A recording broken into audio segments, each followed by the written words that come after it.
అతను ఒక సాధారణ వ్యక్తి, కానీ ఇటు సీఎం ఇటు డిప్యూటీ సీఎం మధ్యలో ఆయన పొగడతల వర్షం. అడవుల పరిరక్షణ కోసం జీవితాన్ని అంకితం చేసినటువంటి అంకారావు గారు మనస్ఫూర్తిగా మనందరికీ ఒక స్ఫూర్తి. 14 ఏళ్ల వయసులో ఎవరైనా ఏం ఆలోచిస్తారు? ఆడుతూ పాడుతూ తిరుగుదామని, అటు ఇటు తిరుగుదాం అనుకుంటారు, కానీ పర్యావరణం గురించి ఆలోచించే స్థాయిలో ఉన్నారు అంటే ముందుగా కొమ్మెర అంకారావు గారిని కృతజ్ఞతలు తెలియజేసుకున్నాను. అక్కడితో ఆగారా? అక్కడితో ఆగలేదు. ఏకంగా రాష్ట్ర ప్రభుత్వ సలహాదారుగా నియమించారు. అతనే అంకారావు. అంకారావుకి ఐఎఫ్ఎస్ లేదు, కానీ నిజమైన ఐఎఫ్ఎస్ ఆఫీసర్ కంటే ఎక్కువ పనిచేసిన వ్యక్తి, అడవుల్ని పరిరక్షించిన వ్యక్తి, పరిరక్షిస్తున్న వ్యక్తి అంకారావు. అందుకే అంకారావుని రాష్ట్ర ప్రభుత్వ సలహాదారుగా ఫారెస్ట్ పర్యావరణ కోసం నియామకం చేస్తున్నాం. అసలు అతను ఏం చేశారని ఇంతలా సత్కరించారు? ఒక రాష్ట్ర సలహాదారు హోదా ఇచ్చారు. తెలుసుకోవడానికి మనం వెళ్తున్నాం అంకారావు గారి దగ్గరికి.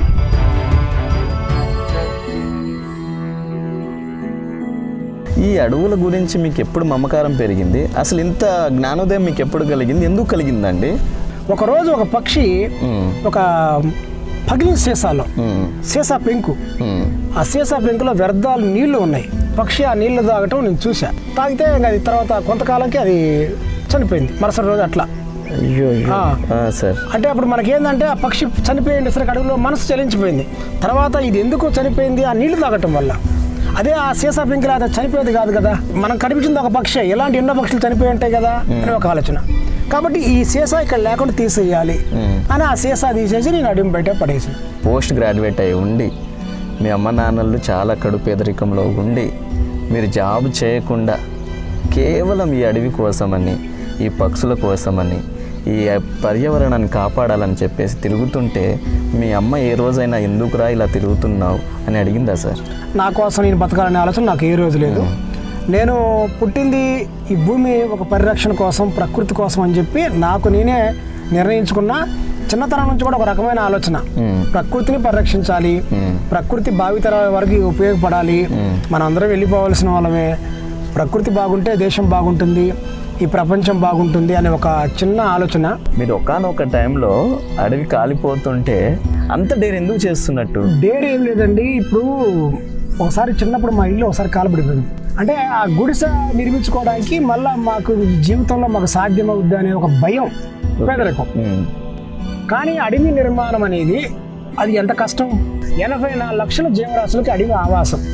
ఆ అడవి తగలబడిపోయిందంటే అన్ని వన్యప్రాణులు, పక్షులు కూడా చనిపోతాయి. మీ ప్రాణం కూడా విలువైందే కదా సార్? సరే, ఇప్పుడు ప్రాణాలు అది ఇప్పటికే మనం పోవాల్సిన వాళ్ళమే. మంచి పని చేద్దాం, పోదాం. ఆయనను కలిసేంత వరకు మనసులో ఎక్కడో చిన్న సందేహం. కానీ ఆయన చేసిన కృషికి, ఆయన చేసిన త్యాగానికి ఎన్ని అవార్డులు ఇచ్చినా, ఎన్ని పదవులు ఇచ్చినా తక్కువే. కొమ్మెర అంకారావు ఒక వ్యక్తి కాదు, ఆయన ఒక మహాశక్తి. Welcome to Bhishma TV. నేను మీ బీకే రావు. మన భీష్మ టీవీ ఆధ్వర్యంలో మట్టిలో ఆణిముత్యాలు సిరీస్ చేస్తున్నామండి. ఆ సిరీస్లో భాగంగా ఈరోజు మన ముందు ఒక గొప్ప వ్యక్తి ఉన్నారు. ఈ అటవీ మొత్తానికి ఆయన పర్యవేక్షకుడు, ఆయన కాపలాదారుడు. ఈ అటవీకి ఏ చిన్న సమస్య వచ్చినా ముందుగా స్పందించే వ్యక్తి ఆయనే. ఏకంగా 1 కాదు 2 కాదు 2 లక్షల ఎకరాల ఉన్న ఈ ఫారెస్ట్ మొత్తానికి ఆయన కాపలాదారుడుగా ఉంటూ ఈ అడవిని పర్యవేక్షిస్తున్నాడు. ఆయనే మన కొమ్మెర అంకారావు గారు. సార్ నమస్తే సార్. నమస్తే. ఎలా ఉన్నారండి? ఏంటి సార్ అసలు మీ క్రేజ్ ఏంటి? ఒక ముఖ్యమంత్రి, ఒక డిప్యూటీ ముఖ్యమంత్రి కలిసి మిమ్మల్ని పొగడతలతో ముంచెత్తారు. ఏం చేశారు మీరు? ముందుగా మీ యొక్క భీష్మ టీవీ వారికి నా యొక్క హృదయపూర్వక నమస్కారాలు. Thank you sir. ఒక సాధారణ వ్యక్తి, కొమ్మెర అంకారావు అనే ఒక సాధారణ వ్యక్తి ఈ నల్లమల్ల అడవి ప్రాంతాల్లో తిరుగుతూ, ఈ అడవులు కాపలాగా ఉంటూ, ప్రపంచానికి కొంతమంది తెలిసి తెలియక ఉన్న నన్ను, ఒక సాధారణ వ్యక్తి నన్ను అంత దూరం పిలిపించుకొని నా గురించి తెలుసుకొని, వారిద్దరు చెరువు పక్కన, ఒక పక్క సీఎం గారు, మరో పక్క డిప్యూటీ సీఎం గారు, ఇక్కడ దేశ ప్రజలందరూ చూస్తుండగా నా గురించి వారు మంచిగా పొగడ్తలతో మాట్లాడి ఆంధ్రప్రదేశ్ రాష్ట్రానికి సలహాదారుడిగా ఎఫారెస్టేషన్ కోసం నియమించిన ఆ ఇద్దరు మహానుభావులకి నా యొక్క హృదయపూర్వక నమస్కారాలు మీ యొక్క ఛానల్ ద్వారా. థ్యాంక్ యూ అండి. ఎందుకంటే దేశ చరిత్రలోనే ఒక అలా ఎవరిని ప్రకటించలేదు నాకు తెలుసు. అవును. ఎందుకంటే ఆ వెనక ఏ రాజకీయ బ్యాక్గ్రౌండ్ లేదు, ధనం లేదు, ఎవరు వ్యక్తులు లేరు, బడా వ్యక్తులు లేరు. ఒక సాధారణ వ్యక్తి, అడవుల పైన జ్ఞానం ఉంది, అడవుల్ని పరిరక్షణ చేశాము, అడవుల్ని అభివృద్ధి చేశాము అనే ఒక ఆలోచనతోనే అవును ఒక ఇట్లా అడ్వైజర్గా ప్రకటించి హక్కును చేర్చుకున్నారు. వారికి మరొకసారి ధన్యవాదాలు.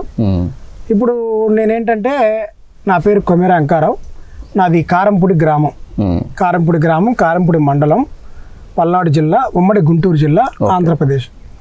నేను 3 దశాబ్దాల పైగా ఈ నల్లమల్ల అడవుల్లో సుమారుగా 2 లక్షల ఎకరాలు అడవుల్లో ఉన్న ప్లాస్టిక్, పాలిథీన్ కవర్లు, వ్యర్థ పదార్థాలు, పగిలిన సీసాలు ఇవన్నీ అడవుల్లో ప్రాణులకే కాకుండా అడవుల్లో చెట్లకి, అలాగే అక్కడ ఉన్న మొక్కలకి, వన్యప్రాణులకి, పర్యావరణానికి కూడా ఇదంతా ఒక నష్టం. మరి ఇవి అక్కడ అడవుల్లోకి ఎలా వస్తాయి ఏంటి అంటే, కొంతమంది అజ్ఞాత వ్యక్తులు అడవుల్లోకి విలాసాల పేరుతో రావటం, లేదా అడవుల్లో మార్గాలు ఉంటాయి, బస్సు మార్గాల్లో బాటిల్ తాగి పడేసి రోడ్డు పక్కన పడేసి వెళ్ళిపోవటం, లేదా విలాసాల పేరుతో కొంచెం లోపలికి వెళ్ళటం, లేదా అడవుల్లో ఉండే దేవాలయ పరిసర ప్రాంతాల్లో అక్కడికి వెళ్ళి భక్తులు కొంతమంది వేయటం కానీ, ఆ చుట్టుపక్కల చారిత్రాత్మక ప్రదేశాలు కొన్ని ఉంటాయి అడవుల్లో, చారిత్రక ప్రదేశాలు, పర్యాటకులు ఆడికి కొండల్లో వెళ్తుంటారు, రకరకాలు ఇస్తారు. ఇవన్నీ ఏంటంటే గాలికి అటు ఇటు ముందుకు వెళ్ళిపోవటం, కొంత అడవి లోపలికి వెళ్ళే అవకాశాలు ఉన్నాయి. ఈ వ్యర్థాల బారిన పడి పక్షులు కానీ, ఈ ప్లాస్టిక్ వల్ల పక్షులకి ప్లాస్టికోసిస్ వ్యాధి అనేది ఒకటి వస్తుంది. వన్యప్రాణులు ఈ వ్యర్థాలు ఏదైనా తిని, లేదంటే అడవి పందులు ఉన్నాయి పగిలి సీసా తొక్కి గాయాలవటం, ఇలా సమస్యలు ఉన్నాయి వన్యప్రాణులకి.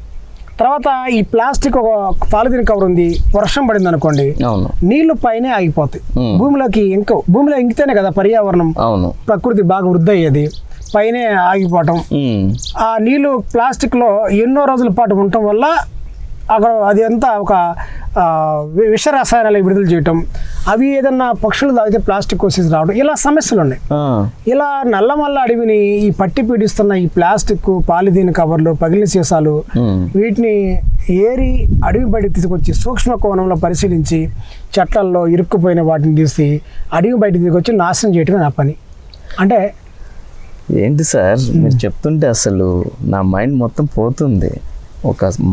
ఒక అడవి గురించి ఇంత ఆలోచిస్తున్నారా? ఈ అడవుల గురించి మీకు ఎప్పుడు మమకారం పెరిగింది? అసలు ఇంత జ్ఞానోదయం మీకు ఎప్పుడు కలిగింది? ఎందుకు కలిగిందండి?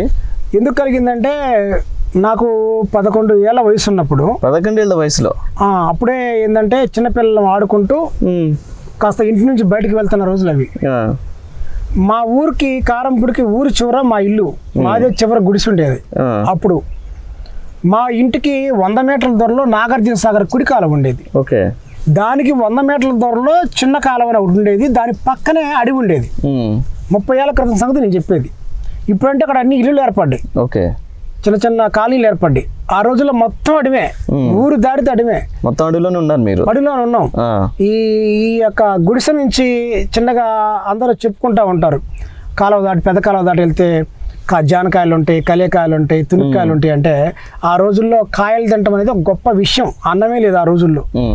అలాంటిది కాయలు తినాలంటే ఒక అరటిపండు తినాలన్నా మా వల్ల కాదు, పేదరికం. తర్వాత ఆ కాలువ దాటి వెళ్ళగానే అవతలొడ్డు పక్కన చిన్న చిన్న జాన పండ్లు, కలియ పండ్లు ఉండేవి, మంచి వర్షాకాలం. వీటిని మేము కోసుకొని తిని వాటిని మళ్ళీ చుట్టుపక్కల చల్లేవాళ్ళం. ఎందువల్ల చల్లేవాళ్ళం? మళ్ళీ ఇలాంటి చెట్లు మొలుస్తాయి, మా ఆకలి తిరుగుతుందన్న స్వార్థమే. అడవి పెరగాలనే ఆలోచన కాదు, మాకు తెలియదు అసలు అడవి అంటే ఏందో. అడవి పెరగాలనే ఆలోచన తెలీదు. అడవిలో కాయలు తిన్నాం, ఈ చెట్టు పోతే ఎట్టా, ఈ విత్తనాలు ఎత్తే మొలుస్తాయి కదా, నాకు చిన్న స్వార్థం. పేదరికం కూడా బయటకు ఏమో పండ్లు పొలాలు కొనలేము. అలా వేయటం వల్ల ఏమైంది, ఆ రోజున పుణ్యకాలం కాబట్టి ఆ విత్తనాలు చల్లటం అనేది అప్పటి నుంచి అలవాటైంది, 11వ ఏట నుంచి. ఆ 11వ ఏట నుంచి ఇప్పటిదాకా విత్తనాలు చల్లుతూనే ఉన్నాం. కొన్ని కోట్ల విత్తనాలు చల్లాం, విత్తనాలు విత్తన బంతులు చల్లాం. తర్వాత కొన్ని పండ్ల మొక్కలు కూడా అక్కడ అడవుల్లో వేయటం జరిగింది. అయితే ఈ ఆలోచన ఎలా మొదలైందంటే, మేము కాయలు కోసుకొని ఆ చుట్టుపక్కల వెతుకుతున్న ఆ సందర్భాల్లో ఒకరోజు ఒక పక్షి ఒక పగిలిన సీసాలో, సీసా పెంకు, ఆ సీసా పెంకులో వ్యర్థాలు నీళ్లు ఉన్నాయి. ఆ వీలున్నప్పుడు ఆ పక్షి ఆ నీళ్లు తాగటం నేను చూసా. ఏ ఏజ్ లో ఇది? 13, 12 మీ 11వ ఏట వెళ్ళాం కదా కొంతకాలానికి, సుమారుగా 13 అట్లా అనుకోండి, 14 అట్లా అనుకోండి. అప్పుడు ఇది జరిగిన 2-3 ఏళ్ళ కాడ జరిగిందనమాట. అది ఆ పక్షి తాగితే అది తర్వాత కొంతకాలంకి అది చనిపోయింది మరుసటి రోజు అట్లా. అంటే అప్పుడు మనకేందంటే ఆ పక్షి చనిపోయింది సరే అడుగులో మనసు చలించిపోయింది, చిన్న మనసు. ఇది నిన్న నీళ్లు తాగింది కదా ఇది అన్న ఆలోచన. అది చనిపోయేసరికి బాధేసి ఈ అందమైన పక్షి దాని మీద మెడ మీద రంగులు చూస్తే ఎంతో అద్భుతమైన డిజైన్. ఏ ఆర్టిస్ట్ కూడా మళ్ళీ ఆ డిజైన్ ఆ రంగును తేలేడు, అంత అందమైన పక్షి. దాన్ని ఆ సృష్టి గొప్పతనం. ఆ జాతి అంతరించిపోయిందంటే మరలా మనం కొన్ని 100 కోట్లు పెట్టినా కూడా దాన్ని తీసుకురాలేమనేది నా మనసులో పడింది అప్పుడే. తర్వాత ఇది ఎందుకు చనిపోయింది, ఆ నీళ్లు తాగటం వల్ల. అదే ఆ సీసా పెంకిలా చనిపోయేది కాదు కదా. పైగా దానివల్ల ఉపయోగం ఏంది, చెట్ల పైన పోతను తింటూ ఆకలి తీర్చుకుంటూ పర్యావరణాన్ని ప్రకృతిని కాపాడుతుంది. అలాగే కాయలు తింటూ మనం ఏం చేస్తాం, మన ఆకలి కోసం మన కాయలు తింటాం, కానీ అది దాని ఆకలితో పాటుగా విసర్జన చేస్తుంది, అక్కడ చెట్లు మొలుస్తాయి. అలాగే ఈ పక్షి ఏం చేస్తుంది అంటే వర్షాకాలంలో చెట్టు తడిచింది అనుకోండి, దానికి చెదలు పట్టింది అనుకోండి, ఆ చెదలు తింటుంది, చెట్టు చనిపోకుండా కాపాడుతుంది. విసర్జన ద్వారా చెట్లు మొలిపించడమే కాకుండా చెట్టుకు పెరిగిన చెట్టు చెదలు తింటుంది, చెట్టు మీద అంటే పురుగులు తింటుంది, ఏరు పురుగులు తింటుంది, అన్ని తిని పరిరక్షిస్తుంది, చెట్లను అభివృద్ధి చేస్తుంది. 2 కాబట్టి దీని ద్వారా ఒక సంవత్సరంలో 500 చెట్లను కాపాడుతుందని నాకు ఒక ఆలోచన వచ్చింది. నేను ఊహించుకున్నా ఆ వయసులోనే. విసర్జన చేస్తుంది, పెరిగిన చెట్లను కాపాడుతుంది. దీన్ని మనం కాపాడితే ఇది ప్రకృతిని కాపాడుతుంది. ఇలాంటి ఎన్నో మనం కనిపించింది ఒక పక్షి, ఇలాంటి ఎన్నో పక్షులు చనిపోయి ఉంటాయి కదా అని ఒక ఆలోచన. కాబట్టి ఈ సీసా ఇక్కడ లేకుండా తీసేయాలి అని ఆ సీసా తీసేసి నేను అడిగి బయట పడేసిన. తర్వాత కొందరు వెళ్తే మళ్ళీ అక్కడ ప్లాస్టిక్ పాలిథీన్ కవర్లు ఇవన్నీ సంచిలో వేసి శుభ్రం చేశా. దానివల్ల అడవికి చాలా మేలు జరిగింది. అలాగే ఈ ప్లాస్టిక్ వ్యర్థాలంటే అక్కడ చెట్లు మొలవు అందరూ తెలిసిన విషయమే. కాబట్టి అప్పటి నుంచి నేను ఈ ప్లాస్టిక్ శుభ్రం చేస్తూనే ఉన్నా. అప్పటి నుంచి ఇప్పటిదాకా నిరంతరం స్వచ్ఛందంగా ప్రతిరోజు. మరి మీ ఇంట్లో ఏమనలేదా సార్? ఇంట్లో వాళ్ళు ఏమంటారు, మనం చేసేది ఒక మంచి పని, ఈ భూమి మీదకి ఒక మంచి పని చేయడం కోసం మనం వచ్చామని చెప్పి నేను నమ్మటమే కాకుండా మా ఇంట్లో వాళ్ళు కూడా నమ్మించాను. నేను అందరం బావాల్సిన వాళ్ళమే, మంచి పని చేసి పోదాం. ఈ ప్రకృతి శాశ్వతం, ఎవరు శాశ్వతం కాదు. మనం వస్తుంటాం, వెళ్ళిపోతూ ఉంటాం, అన్ని ప్రాణులు వస్తూ ఉంటాయి, వెళ్ళిపోతుంటాయి. ప్రకృతి అలాగే ఉంటుంది. ప్రకృతి తనను తాను వృద్ధి చేసుకుంటుంది. మనం నాశనం చేయకుండా చాలు. ప్రకృతి కోసం బతుకుదామని చెప్పి నేను వాళ్ళకు కూడా నా మాటల ద్వారా వాళ్ళు చేయడం జరిగింది. వాళ్ళు కూడా నాకు అనుకూలంగా మారిపోయారు కాబట్టి నేను ఇన్ని పనులు చేయగలుగుతున్నాను. నాన్నగారు ఏం చేస్తారు సార్? మా అంతా వ్యవసాయ కూలీలే, చిన్న సంచార జాతులుగా తిరిగే వాళ్ళం ఫస్ట్లో. అట్లా ఇట్లా చిన్నప్పుడు ఆ ఊరు ఈ ఊరు వెళ్తూ బ్రతికే వాళ్ళం. తర్వాత మాకున్న ఊర్లోనే మేము కొంచెం పెద్ద అయిన తర్వాత అమ్మా నాన్న వ్యవసాయ కూలీలే ఈ రోజు కూడా. వెనక ఏమి పెద్దగా ఆస్తి పాస్తులు ఏం లేవు. ఇక నాకున్న ఈ సిద్ధాంతాలు, ఈ లక్ష్యాలు, కొంచెం మొండితనంగా ఉంటాను కాబట్టి నన్ను వాళ్ళు నా విషయంలో ఏలు పెట్టలేదు. నన్ను అలాగే కొనసాగుతున్నా కూడా. 2 పీజీలు చేశారు సార్. మన భీష్మ టీవీ రీసెర్చ్లో తెలిసిందంటే మీరు మామూలుగా ఊళ్ళు తిరిగే వ్యక్తి అనుకున్నాం మేము వచ్చే ముందు. కానీ మాకు తర్వాత తెలిసింది ఏంటంటే మీకు 2 పీజీలు ఉన్నాయి. మీరు పోస్ట్ గ్రాడ్యుయేట్ అయి ఉండి, మీ అమ్మ నాన్నలు చాలా కడు పేదరికంలో ఉండి, మీరు జాబ్ చేయకుండా కేవలం ఈ అడవి కోసమని, ఈ పక్షుల కోసమని, ఈ పర్యావరణాన్ని కాపాడాలని చెప్పేసి తిరుగుతుంటే మీ అమ్మ ఏ రోజైనా ఎందుకురా ఇలా తిరుగుతున్నావు అని అడిగిందా సార్? ఇప్పుడు నన్ను ఏ రోజు మా అమ్మ అనే కాదు, నన్ను ఎవరు కదిలించిన పరిస్థితి లేదు, అడిగిన పరిస్థితి లేదు. ఎందుకంటే చిన్నప్పటి నుంచే నేను ఒక టైప్ అని పెరిగా. సమాజానికి దూరంగా, అడవికి దగ్గరగా. ఊరు నాకు పర్యాటకం సార్, అడవే ఆవాసం, ఊరు పర్యాటకం. ఏదో పొద్దుగుకులు పగలంతా అడవిలో ఉండి సాయంత్రం చీకటైంది కాబట్టి ఇంటికి పోవడం తప్ప ఇంటికి వెళ్ళాలనే ఆలోచన ఉండదు. తర్వాత ఈ చదువు అనేది 2 పీజీలు ఎందువల్ల చేశాను అంటే, చిన్నప్పుడే నేను ఒక 10వ తరగతిలో నా యొక్క చదువు ఆగిపోయింది పేదరికం వల్ల. చదువు మీద మమకారంతో చదువుకోవాలని చెప్పి చదువు చేయడం తప్ప ఏదో ఉద్యోగం చేయాలని కాదు. చదువు అనేది చదవాలి, ఎందుకంటే జ్ఞానం కోసం కావచ్చు, దాని మీద ఒక మమకారం కావచ్చు, చిన్నప్పుడు చదవలేకపోయిన కసి కావచ్చు. దాని ద్వారా 2 పీజీలు చేసి ఏదో ఒక జాబ్ చేసి నా కోసం నేను బతకాలనే ఆలోచన నాకు ఏ రోజు లేదు. నేను పుట్టింది ఈ భూమి ఒక పరిరక్షణ కోసం, ప్రకృతి కోసం అని చెప్పి నాకు నేనే నిర్ణయించుకున్నా. చిన్నతనం నుంచి కూడా ఒక రకమైన ఆలోచన, ప్రకృతిని పరిరక్షించాలి, ప్రకృతి భావితరాల వరకు ఉపయోగపడాలి, మనం అందరం వెళ్ళిపోవాల్సిన వాళ్ళమే, ప్రకృతి బాగుంటే దేశం బాగుంటుంది, ఈ ప్రపంచం బాగుంటుంది అనే ఒక చిన్న ఆలోచన. దానివల్ల నేను చదివాను తప్ప దాని గురించి నాకు ఎక్కువగా నేను ఇంత చదివానని చెప్పి ఏ రోజు కూడా నాకు అది లేదు. అది నేను చాలా తేలిగ్గా తీసుకుంటా. మనకన్నా గొప్ప వాళ్ళు చాలా మంది బాగా చదివిన వాళ్ళు ఉంటారు, 10 పీజీలు చేసిన వాళ్ళు ఉండొచ్చు, డాక్టర్లు, ఐఏఎస్లు చాలా మంది ఉంటారు. అది పెద్ద విశేషం కాదు, మన వల్ల ఈ భూమికి మేలు జరగాలి, అదే నా ఆలోచన. 10 పీజీలు చేసిన వాళ్ళకంటే గొప్పోడు సార్ మీరు. ఒక సీఎం గారే మీ గురించి ఎంత గొప్పగా చెప్పారంటే ఒక ఐఎఫ్ఎస్ కంటే గొప్ప వ్యక్తి అన్నారు మిమ్మల్ని. అది నా గొప్పతనం అనే కన్నా కూడా ఒక సాధారణ వ్యక్తిని అంత పెద్దగా పోల్చడం అది ఆయన గొప్పతనం. అది ఆయన గొప్పతనం. ఎందుకంటే దాన్ని సూక్ష్మ కోణంలో అక్కడ ఉన్న వాళ్ళు చెప్పినప్పుడు, సార్ ఇట్లా ఒక ఫారెస్ట్ మ్యాన్కి మీరు సత్కారం చేయాలి సార్ అని చెప్పినప్పుడు ఆయన సత్కారం చేసి సింపుల్గా వెళ్ళిపోవచ్చు. అవును. కానీ అంత గొప్పగా నా గురించి మాట్లాడి అంత నిర్ణయాన్ని ప్రకటించడం అనేది ఆయన గొప్పతనం. తర్వాత డిప్యూటీ సీఎం గారు కూడా ఆయన చాలా గొప్పగా మాట్లాడారు. మనం ఆ మాటల్ని మనం తలకెక్కించుకోకూడదు. ఎందువల్ల ఎక్కించుకోకూడదు అంటే వాళ్ళ గొప్పతనం అది. వాళ్ళు ఎప్పుడు గొప్ప స్థానంలో ఉంటారు, సాధారణ వ్యక్తుల గురించి గొప్పగానే మాట్లాడతారు. అది వారి గొప్పతనమే, నాదేం లేదు. వారికి మరొకసారి ధన్యవాదాలు. పవన్ కళ్యాణ్ కూడా ప్రకృతి ప్రేమికుడే, అది మనందరికి తెలిసిన విషయమే. ఆయన షూటింగ్ అయిపోయిన తర్వాత ఫామ్ హౌస్లో చెట్లు నాటుకుంటూ, ఆవు పాలు పిసుక్కుంటూ ఏదో చేస్తుంటారని మనందరికి తెలుసు. అలాగే ఇక్కడ అంకారావు గారు కూడా అలాగే చేస్తున్నారు. మీరు కొంపదీసి పవన్ కళ్యాణ్ ఫ్యానా, లేదంటే పవన్ కళ్యాణ్ చూసి ఇన్స్పైర్ అయ్యారా? అటవీ శాఖ మినిస్టర్ గారుగా చేపట్టిన 1 సంవత్సర కాలంలోనే చాలా మంచి పనులు ఆయన చేశారు. నేను ఆ రోజు అది వేదిక మీద కూడా అదే మాట చెప్పారు. ముఖ్యంగా ఆయన మడాడముల గురించి ఆయనకున్న ప్రేమ చాలా గొప్పది. మడాడములు తీర ప్రాంతాల్లో ఉంటాయి. 970 కిలోమీటర్ల తీర ప్రాంతం ఉంది మన ఆంధ్రాకి. అది దేశంలోనే 2వ అతిపెద్ద తీర ప్రాంతంగా ఉంది. వాటిపైన ఆయన బాగా స్టడీ చేసి మడాడముల గురించి, ఆయన చేస్తున్న పోరాటం, ఆయన చేస్తున్న పరిరక్షణ గురించి చాలా బాగా మాట్లాడతారు. సహజంగా ఎవరైనా ఏం మాట్లాడతారంటే అడవుల గురించి మాట్లాడతారు. ఈయన మడాడముల గురించి కూడా మాట్లాడారు. అడవుల గురించి మాట్లాడారు, మడాడముల గురించి మాట్లాడారు, సామాజిక అడవుల గురించి కూడా మాట్లాడారు. ఇంత గొప్పగా మాట్లాడటం అనేది ఆయనకు అడవుల మీద ఉన్న ప్రేమ. అందుకే ఆయన ఆ శాఖలోకి వచ్చారు. ప్రకృతే అడవి ఆయన్ని ఆ శాఖలోకి తీసుకొచ్చుకుంది.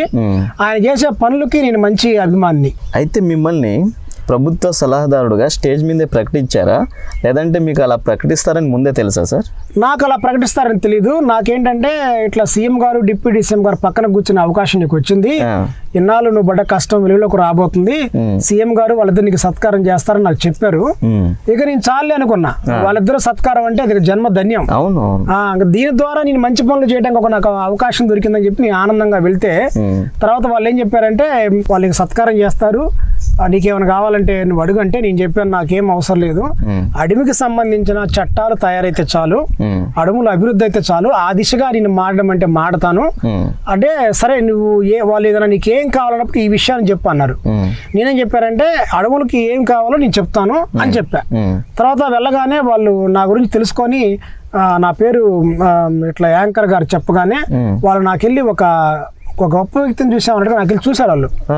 వాళ్ళిద్దరు ఒకేసారి నా వైపు చూడగానే నాకు చాలా ఆనందం వేసింది. ఆ స్థాయిలో ఉండి నా వైపు చూడటం అనేది చాలా ఆనందంగా ఉందని చెప్పి నేను పర్లా వీళ్ళ దృష్టిలో నేను పడ్డాను. నాకు మంచి అవకాశాలు అయితే రాబోతున్నాయి. అడవి ఏం చేయాలో నేను చెప్పడానికి నాకు అవకాశం దొరికింది. నేను చాలా ఆనందపడ్డా. అయితే వాళ్ళు నా గురించి మాట్లాడుతున్నప్పుడు నాకైతే చాలా ఆనందం వేసింది. చాలా గొప్పగా మాట్లాడారు. తర్వాత ఉండి ఉండి ఉండి హఠాత్తుగా సీఎం గారు అడ్వైజర్గా ప్రకటిస్తున్నామని చెప్పాను. సడన్గా ప్రకటించారా? దానికన్నా ఒక 5 నిమిషాల ముందు ఏం జరిగిందంటే డిప్యూటీ సీఎం గారు 2 ఛాంబర్కి పిలిపించుకుంటా పర్సనల్ కూర్చోమ్మా అన్నాడు పవన్ కళ్యాణ్ గారు సీఎంగా ప్రకటించే ముందు. ఎందుకంటే నా చేతిలో ఉన్న అవన్నీ చూశాడు.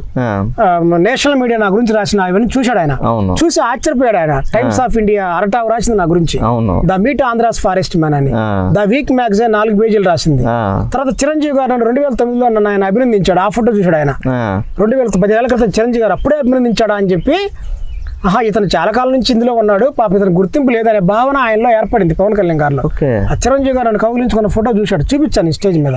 అవి మొత్తం చూసి కూర్చోమ్మా నేను ఛాంబర్కి పర్సనల్గా పిలిపించుకుంటా అన్నాడు. అమ్మయ్య పవన్ కళ్యాణ్ గారు ఛాంబర్కి పిలిపించుకుంటా అన్నాడు. ఇంకా చాలు, ఈయన అటవీ శాఖ మినిస్టర్, డిప్యూటీ సీఎం కదా, ఇక మనం ఏం చేయాలనుకుంటున్నామో దానికి ఒక అవకాశం దొరికింది అనుకున్నా. ఈలోపే సీఎం గారు ఒకసారిగా బాంబు పేల్చేటట్టు పేల్చేశాడు. ఒకసారి ఏం జరిగిందో నాకు అర్థం కాలే. నేను అడ్వైజర్ ఏంటి ఏదైనా మనకు తప్పు మాట ఏమైనా పొరపాటు నిన్నామేమో అని ఆలోచన. తర్వాత చూస్తే వీళ్ళు కొంతమంది అధికారులు నాకు చెప్పింది ఏంటంటే, అయ్యా నీ గురించి ఎప్పటి నుంచో మేము నోటీసులో పెట్టాము. అంటే నేను చేసే పని కొంతమంది అధికారులు ఒక 10 మంది బాగా రాష్ట్ర వ్యాప్తంగా ప్రముఖంగా పాత్ర వహించే వాళ్ళు వాళ్ళకి బాగా చెప్పారు. వాళ్ళు కూడా అరే మన తెలుగోడు ఇంకా ఇక్కడే ఉన్నాడు, ఇతను ఇంత కష్టపడ్డ వ్యక్తి అని చెప్పి 2 లక్షల ఎకరాలు అంటే సాధారణ విషయం కాదు కదా. 2 లక్షల ఎకరాల్లో విస్తీర్ణం రోజు 30 కిలోమీటర్లు తిరుగుతాను నేను. తిరిగి పరిరక్షణ చేయటం, కొన్ని కోట్ల విత్తన మంతులు 2023 సంవత్సరంలోనే 1 కోటి విత్తన మంతులు చల్లాం. అప్పుడు జిల్లా కలెక్టర్ గారు లోతేడి శివశంకర్ గారు, మా జిల్లా కలెక్టర్ అప్పుడు, మా డిఎఫ్ఓ ఎన్ రామచంద్రరావు గారు, వాళ్ళతో 1 కోటి విత్తన మంతులు చల్లాను. 25 బస్తాలు విత్తనాలు చల్లాను. 25 బస్తాలు వాళ్ళతో తొలి విత్తనం మంది చల్లి మళ్ళీ వాళ్ళని వర్షాకాలం మొలిచిన తర్వాత మళ్ళీ అడవి పిలిపించాను నేను. వాళ్ళు వచ్చి చూసి ఆ విత్తన మంతులు మొలిచిన చూసి ఆనందపడ్డారు. నివేదిక ఇచ్చారు ఏపీ ఫారెస్ట్కి. సార్ ఇతను విత్తన మంతులు చల్లాడు 1 కోటి, మేము చూసాం, మేము పాల్గొన్నాం, తర్వాత మొలిచినా ఇవని చెప్పి నివేదిక రాశారు. అట్లా మనకి కొంతమంది వ్యక్తులు మనకు తారసపడటం, పరిచయం అవటం, నా గురించి తెలుసుకోవటం, నన్ను అభినందించడం, ఇవన్నీ వాళ్ళకి చెప్పటం, వాళ్ళు కూడా అభినందించడం, ఇవన్నీ ఒక క్రమబద్ధంలో జరిగినాయి. దానికి అంత కారణం అడవి తల్లి ప్రకృతి ఆశీస్సులే. ఇవన్నీ ప్రాణులు మనం కాపాడినాం, అవి దీవించినవి తప్ప మంది ఏం లేదు. అప్పుడు ఎలా అనిపించింది సార్, ఒకటేసారి సీఎం గారు ప్రభుత్వ సలహాదారుడుగా అంకారావుని నియమిస్తున్నామని చెప్పినప్పుడు మీకు ఎలా అనిపించింది అసలు? అది ఒక క్షణం నాకు ఏం అర్థం కాలేదు. ఇది నిజమా అబద్ధమా మనం కలగన్నాం అనేది. తర్వాత ఒక వెంటనే తేరుకున్న తర్వాత నాకు అనిపించింది ఒక మంచి పని చేయడానికి ఒక అవకాశం వచ్చింది మనకి. ఇప్పటిదాకా అడవుల్లో ఈ 3 దశాబ్దాలుగా ఈ చెట్లమ్మటి పుట్లమ్మటి తిరిగి చెట్లు నాశనం అయిపోతున్నాయి, ఈ చెట్లు వాయు కాలుష్యం పెరిగిపోతుంది, పక్షులు చనిపోతున్నాయి అని ఒక మనోవేదనకు గురయ్యేవాడిని. చాలా మనోవేదనకు గురయ్యేవాడిని. ఒక్కోసారి ఏదన్నా అడవి కాలిపోతున్నప్పుడు, అడవి తగలబడుతున్నప్పుడు నేను మంటలు అదుపు చేయటం, అప్పుడు తృప్తి. మంటలు అదుపు చేశాక ఎలా అదుపు చేస్తామంటే మంటల చెట్టు కొమ్మలు పీకేసి మంటలు కొడతా ఉంటాం అన్నమాట. అలా చేయడం వల్ల ఏమవుతుంది, అడవి తాబేలు చనిపోకుండా కాపాడతాం. అలాగే ఉడతలు, తొండలు, పక్షులు, గుడ్డులు, చిన్న పిచ్చుకలు, చెట్ల పైన తొర్రలు ఉంటాయి, చెట్ల తొర్రలు, అవి, తర్వాత గూళ్ళు, ఇలా రకరకాల పక్షులు, గువ్వలు, గోరింకలు, వానకోకిళ్ళు, అడవి కుందేళ్ళు, అడవి పందులు, ఇవన్నీ వన్యప్రాణులు మనం కాపాడమే కాకుండా వాటి స్థావరాలు ఉంటాయి. పాపం మన ఇల్లు కట్టుకోవడానికి చాలా కాలం పడుతుంది. అదే మన ఇల్లు ఎవడన్నా కనుక కూల్చేస్తే ఎలా ఉంటుంది, లేదా మన గుడిసి తగలబడిపోతే ఎలా ఉంటుంది, మళ్ళీ కోలుకోవడానికి చాలా కాలం పడుతుంది. మరి అడవి ప్రాణులు కూడా అంతే కదా. చిన్న ఒక పక్షి ఒక గూడు చెట్టుకి ఏర్పాటు చేసుకుంది, అందులో పిల్లలు ఉంటాయి, గుడ్లు ఉంటాయి, అందమైన దాని జీవితం. ఇక్కడ అడవిని తగలబడిపోతుంది, ఆ చెట్టు దాకా వస్తుంది, చెట్టు తగిలిపోతుంది. ఆ గూడు అసలే రెల్లు గడ్డి, సన్న పరకల గడ్డి, అదంతా కాలిపోతుంది, లోపల పిచ్చుక అరిచి చనిపోతాయి. ఎంత నష్టం అది. ఎంత మీరు ఒకానొక టైంలో అడవి కాలిపోతుంటే వెనక ముందు ఆలోచించకుండా ఊరికెళ్ళిపోయి అడవిని రక్షించాలి, అడవి తల్లిని కాలిపోకుండా కాపాడాలని చెప్పేసి ఆ కాలిపోయే సిచ్యువేషన్లో కూడా మీరు అంటే మీ శరీరాన్ని కూడా కాల్చుకొని చావు బతుకుల నుంచి బయటపడ్డారని తెలిసింది మాకు. అంత డేర్ ఎందుకు చేస్తున్నట్టు? డేర్ ఏం లేదండి. ఇప్పుడు ఒకసారి చిన్నప్పుడు మా ఇల్లు ఒకసారి కాలబడిపోయింది. ఒకసారి పూరి గుడిసె మాది అవటం వల్ల మా చిన్నపిల్లలప్పుడు ఒకసారి ఇల్లు తగలబడ్డప్పుడు మాకు ఇంట్లో ఉంది 2-3 చీరలు, 2-3 బట్టలు, మా అమ్మ మా నాన్న 2 తపాళ్ళు, 2 చెంబులు. అదే మా యొక్క మేము వాటి కోసమే వాటిని తీసుకొని భయంతో ఏడుస్తూ రోడ్డుకి వెళ్ళిపోయిన పరిస్థితి, రోడ్డు బయటికి వెళ్ళిపోయిన పరిస్థితి. అంటే ఆ గుడిసె నిర్మించుకోవడానికి మళ్ళీ మాకు ఈ జీవితంలో మాకు సాధ్యమవుద్ది అనే ఒక భయం, పేదరికం. సరే ఎట్లాగట్లా మనం 4 ఏళ్ళకి 5 ఏళ్ళకి మళ్ళీ గుడిసెని నిర్మించుకుంటాం. కానీ అడవి నిర్మాణం అనేది అది ఎంత కష్టం. అవును, ఒక అడవి తయారు కావాలంటే ఎంత కష్టం చెప్పండి. ఒక దశాబ్ద కాలం పాటు పడుతుంది. అందులో అందమైన పక్షులు, తాబేళ్ళు, ఎలుకలు, అడవి ఎలుకలు, ఎర్ర ఎలుకలు అంటారు, తొండలు, ఉడతలు, తూనీగలు కానీ, చీరంగులు కానీ, గువ్వలు కానీ, గోరింకలు కానీ, 84 లక్షల జీవరాశులకి అడవి ఆవాసం. ఆ అడవి తగలబడిపోయిందంటే రకరకాల ఔషధ వృక్షాలు, తీగజాతి చెట్లు, దుంపలు, మొక్కలు, ఔషధ వృక్షాలు, ఇవి కాకుండా ఆ అడవి పైన ఆధారపడ్డ అన్ని వన్యప్రాణులు, పక్షులు కూడా చనిపోతాయి. అంటే ఒక్కసారితో మొత్తం అంత భూస్థాపితం అయిపోతుంది, బూడిదైపోతుంది. మళ్ళీ ఇది నిర్మాణం కావాలంటే చెప్పండి, మీరు ఆలోచించండి. ఒక ప్రాణి పోతే ఎంత కష్టం చెప్పండి. ఇప్పుడు ఒక పిల్లోడు తప్పిపోతే తల్లి ఏడుస్తుంది, అలాగే ఒక కుందేలు పిల్ల తప్పిపోతే తల్లి కూడా బాధపడుతుంది కదా. అలా అని చెప్పేసి ఒక్కళ్ళు అడవిలోకి ఎందుకు ఊరుకు రావాలి? అది మనకి బాధ్యత. ప్రతి ఒక్కరి సామాజిక బాధ్యత ఏంటంటే, మీ ప్రాణం కూడా విలువైందే కదా సార్. సరే ఇప్పుడు ప్రాణాలు అది ఇప్పటికే మనం పోవాల్సిన వాళ్ళమే, మంచి పని చేద్దాం పోదాం. మనం ఒక్కలం పోతే దేశానికి నష్టం ఏం లేదు. మనం అందరిలో దేశంలో ఒక భాగం, ప్రకృతిలో ఒక భాగం. ఇప్పుడు నాకు 40 ఏళ్ళు వచ్చినాయి, ఇంకా నాకు ఎన్నాళ్ళు ఓపిక ఉంటుంది చెప్పండి సార్? నాకు మహా అయితే ఇంకో 30-20 సంవత్సరాల పాటు ఓపిక ఉంటుంది. మనం చూస్తున్నాం వృద్ధులు, వాళ్ళు ఒకప్పుడు పెద్ద పెద్ద పోటుగాళ్ళే, మహా మేధావులే. వాళ్ళే ఆ శ్మశానంలోకి పోయి చూస్తే అందరూ కూడా పురిలై ఉంటారు. అందరం మనం పోవాల్సిందే. ఒకసారి శ్మశానాలకు తెంగు చూస్తే రాజ్యాలను పాలించిన వాళ్ళు, మేధావులు, ప్రొఫెసర్లు, ఐఏఎస్లు, మహా నటులు, హీరోలు అందరూ కూడా సమానమే. కాబట్టి ఎవరైనా వృద్ధులు కావాల్సిందే. వృద్ధాప్యం అనేది సాధారణం. మనకు ఓపిక ఉంది, ఆ నష్టం జరుగుతుంది, ఆడ ప్రకృతి పోతుంది, వెళ్దాం కాపాడదాం, ఏమవుతుంది, అవి మనల్ని దీవిస్తాయి కదా అని ఆ ఉద్దేశంతో కళ్ళ ముందు అడవి తగలబడుతుంది. కోతవేడి దూరంలో అడవి ఉంది, మనం ఇంట్లో ఉండలేము, అడవిలో రోజు సంచారంగా తిరుగుతూనే ఉంటాం. ఆ విధంగా వెళ్ళి మనం ఏదో మనకు తోచినట్టుగా మండలు పెట్టి కొట్టడం, ఈ కొద్దిగా ఆపితే అడవి బాగుపడుద్దని, ఆ కొద్దిగా ఆపితే అది బాగుపడుద్దని ఒక చిన్న తపన, అంతేగాని ఇది ఒక పెద్ద నేను గొప్పగా ఏం భావించట్లా. సాధారణంగా చేసుకుంటూ వెళ్ళిపోతున్నాం. ఎక్కడ అడవులు తగలబడితే ఆడ ఉంటాను. ఎవరు అడవుల్లోకి వెళ్తుంటే అది వెళ్ళటం కరెక్ట్ కాదు నాయన, రేంజ్ ఫారెస్ట్ లోకి వెళ్ళటం చట్టరీత్యా నేరం. నేనంటే ఏదో విత్తనాలు కొంచడం కోసం నాకు కూడా అవకాశం లేదు, నేను కూడా అడవుల్లోకి రాకూడదు, తప్పే కాదు. నేను ఏంటంటే చిన్నప్పటి నుంచి అడవిలో బాట బట్టి విత్తనాలు చదువుతున్నా కాబట్టి నన్ను ఎవరు ఏమంటలేదు. అలా మీరు కొత్త వాళ్ళు ఇస్తే ఫారెస్ట్ వాళ్ళు కేసులు పెడతారు అని. వాళ్ళకి అడవిలోకి వస్తే చట్టాలు ఎలా ఉంటాయి, అడవిలోకి రావడం వల్ల నష్టం ఎలా ఉంటుంది, మీరు బాటిల్ పాయడం వల్ల ఏంటి నష్టం, నువ్వు ఒక చిన్న కుందేలు పిల్లని కొడితే దానివల్ల జరిగే నష్టం ఏంటి, ఒక చిన్న పక్షిని నువ్వు చంపేస్తే 100 గ్రాముల మాంసం, ఆ పక్షి మాంసం, ఆ మాంసం కోసం నువ్వు ఆశపడితే ఈ పక్షి వల్ల కనీసం 500 రకాల చెట్లు అడవిలో మొలుస్తాయి, కాయలు వస్తాయి, తీగలు వస్తాయి, ఔషధాలు వస్తాయి. కాబట్టి గతంలో మీరు ఏదో మీ పెద్దలు ఏదో దీన్ని వేటగాళ్ళగా ఉంటే ఉన్నారు, మీరు మారండి. దీన్ని చంపడం వల్ల నా ఉపయోగం లేదు. పక్షులు తగ్గిపోతున్నాయి. ఒకప్పుడంటే ఏపుగా గుర్తుగా ఉండే చెట్లు మన పక్షులు ఉండేవి. ఆ రోజు కొంచెం పక్షిని కొంచెం చేసినా ఇబ్బంది లేదు. కానీ వాళ్ళు అంతరించిపోతున్నాయి కదా, అంతరించిపోయాడు మనం ఇంకా అంతరించిపోవడం కారణం ఎందుకు అని చెప్పి నేను వాళ్ళకి కాస్త అవగాహన పెట్టడం ద్వారా నాకు నా మీద నమ్మకంతో, నా మీద ప్రేమతో ఇప్పుడు నేను అడుగులు తిరుగుతున్నాను. కాబట్టి అన్న రావులే అన్న మేమని చెప్పి వాళ్ళు మానుకోవడం జరిగింది. మారిపోయారండి, చాలా మంది మారిపోయారు. చాలా నాకు అది ఆనందం. చాలా మంది జంతువులు చంపట్లా, ఎందుకంటే అది అవగాహన కల్పించడం, ఇది తప్పు అంటాం, కేసు అవుద్ది అంటాం, భూమికి జరిగే నష్టాన్ని చెప్పడం, ప్రకృతి జరిగే నష్టాన్ని చెప్పడం, ఇందువల్ల మార్పు వచ్చింది. అందుకని మనం ఏంటంటే అడవుల్లో రోజు ఒక 20-30 కిలోమీటర్లు తిరుగుతా, రోజు తిరుగుతా. ఎవరైనా అజ్ఞాత వ్యక్తులు కనపడితే వాళ్ళకి నేను కౌన్సిలింగ్ ఇవ్వటం, ఎవరన్నా తాగుతుంటే ఇక్కడ తాగకూడదు, వెనక వాళ్ళు వస్తున్నారు, అధికారులు వస్తున్నారు అని చెప్పడం. ఈ విధంగా అదే సమయాల్లో అడవి వేసవి తగలబడుతుంది అనుకోండి, ఆ మంటలు అదుపు చేయటం. అట్లా 2023 మార్చి నెలలో మంచి ఎండలు దంచి కొడుతున్నాయి, ఎండలు బాగా అసలు వడగాళ్ళు. ఆ సమయంలో ఇప్పుడు మనం కూర్చున్న అడవి అనేది తగలబడుతుంది. ఇప్పుడు ఇదే ప్లేస్ ఇది 7,000 ఎకరం ఈ యొక్క అడవి విస్తీర్ణం. ఇది తగలబడుతున్నప్పుడు నేను ఆ మంటలో ఒక 6 ఎకరంలో తగలబడుతుంది. అప్పుడు అంటుకున్నాయి 6 ఎకరంలో. దాన్ని నేను మంటలు వచ్చి కొండెక్కి అదుపు చేయడం జరిగింది. ఉదయం నుంచి సాయంత్రం పట్టింది. ఆ రోజు నాకు అన్ని దెబ్బలు గీసుకుపోయి, ఇవన్నీ చొక్కా కాలిపోయి, తీసుకెళ్లిన బాటిల్ అది కాలిపోయి, అన్నం లేక మంటలు నాపిన కాళ్ళు పట్టకపోయి, ఇంకా దిగటానికి అవకాశం లేక 1/2 కిలోమీటర్ ఎక్కాం. ఇంకా దిగటానికి అవకాశం లేక ఇక మనకి ఈ రోజు మనం కూడా ఈ పక్షులతో పాటు చనిపోవాలేమో అనే ఒక ఆలోచన వచ్చి ఎట్లగట్ల మంటలు అదుపు చేసాం. చిన్నగా ఏ దేవుడో కాపాడితే చిన్నగా దూగాడు కిందకి దిగి ఆడికి వెళ్ళి ఆ గుడి దగ్గరికి వెళ్ళి పడిపోయి స్రోత పడిపోయాం. ఆ రోజు అదొక కళ అనుకోవాలి. తలుచుకుంటే భయం వేసిద్ది, ఒక్కోసారి నిద్రలో కూడా ఉలిక్కి పడే పరిస్థితి. ఆ రోజు నేను చేసిన పని వల్ల ఈ 7,000 ఎకరం ఈ మనం విస్తీర్ణం తగలబడకుండా కాపాడాం.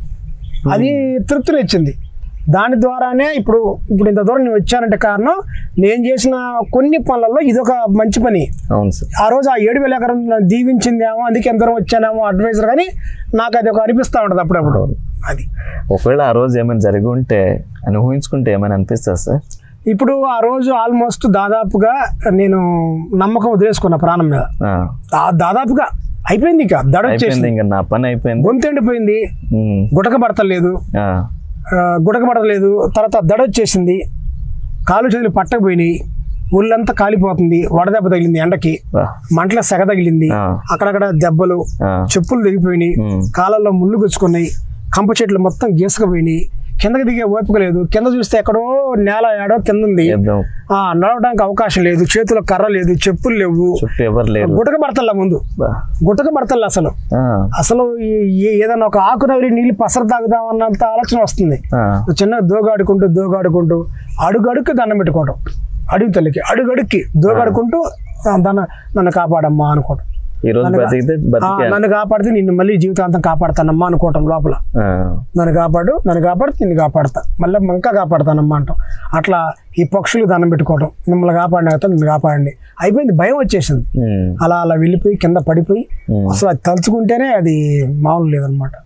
అలాంటి ఎన్నో ఇక్కడ రిస్కులు చేసాం అడవి కోసం. సార్ మీ దినచర్య అసలు ఎలా స్టార్ట్ అవుతుంది సార్? నేను ప్రతిరోజు ఉదయాన్నే నేను ఒక 6 గంటలకే ఈ అడవికి నేను వస్తుంటా. అడవికి వెళ్లకుండా ఉండలేను, అది ఒక అలవాటైంది చిన్నప్పటి నుంచి. మనం ఏదో ఉద్యోగం చేయాలి, వ్యాపారం చేయాలి, మన కోసం మనం బతకాలనేది ఎప్పుడు లేదు. ఈ భూమి మీద ఒక మంచి పని చేయడం కోసం వచ్చాం, చేసి పోదామనే ఆలోచన తప్ప వేరే ఆలోచన లేదు. ఇంకొక బలమైన కారణం ఏంటంటే చిన్నప్పుడే నాకు అనారోగ్య సమస్యలు, డాక్టర్లు 3 ఏళ్లకే బ్రతకడని చెప్పారు, పేరు మోసిన డాక్టర్లు. ఈ అబ్బాయి బతకడమ్మా, 3 ఆపరేషన్లు చేశారు, ఇవన్నీ నాకు కోసి ఉంటాయి, ఇప్పుడు కూడా చూస్తే ఇట్లా అన్ని ఇట్లా కోసి ఉంటాయి కత్తులు పెట్టి, 3 ఆపరేషన్లు చేశారు. ఎందుకమ్మా ఈ అబ్బాయి కోసం మీరు బాధపడతారు, మా అమ్మ మా నాన్న చెప్పారు, ఇన్ని మందులు పెట్టి అబ్బాయి బతకడం అని చెప్పారు, పేరు మోసిన డాక్టర్. మా అమ్మ మా నాన్న ఏంటంటే ఇక పిల్లోడు కదా, తొలి సంతానం నేను, మా ఇంటికి తొలి సంతానం మగ పిల్లోడు, మనం మందులు ఆడపోతే బాగోదని చెప్పి వాళ్ళు ఏదో కూలి పనులు చేసుకుంటూ వారం అంతా పనిచేసి ఏదో మందులు ఆడేవాళ్ళు. అప్పుడు నాకు అవన్నీ చెవును పడుతుండే, 4 ఏళ్ళకి 5 ఏళ్ళకి 6 ఏళ్ళకి డాక్టర్లు బతకడం అంటుంటారు కదా. అప్పుడు నాకు అనిపించేది మనం బ్రతకలేని వాళ్ళం బతికాం, బ్రతకడానికి ఉన్న వాళ్ళం కూడా బతికాం. అంటే ఏదో ప్రకృతి మనల్ని కోరుకుంది, ప్రకృతి మనల్ని దీవించి నువ్వు చనిపోయేవాడిరా, మా కోసం బ్రతికించుకున్నావు, మమ్మల్ని కాపాడు అని అన్నయ్యావని నా ఫీలింగ్. అందుకోసం నేను ఈ బ్రతుకు బోనస్, అందుకని నేను ఉంటా. తర్వాత ఇంకోటి ఏంటంటే నా చిన్నపిల్లడప్పుడు మా నాన్న అనారోగ్యం బతకడని చెప్పారు కదా డాక్టర్లు, గుండెల మీద పడుకోబెట్టుకొని కాకమ్మ కట్ల గూడు, పిస్కమ్మ పరకల గూడు కథలు చెప్పేవాడు. అడవిలో నక్క బావ, తాబేలు తమ్ముడు, వెలుగుబంటి మామ అని చెప్పేవాడు. ఈ వన్యప్రాణులు మొత్తం కూడా నిజంగా నక్క బావ మనకు బావ వద్దాం అనుకునేవాడిని నేను 5-6 ఏళ్ళ వయసప్పుడు.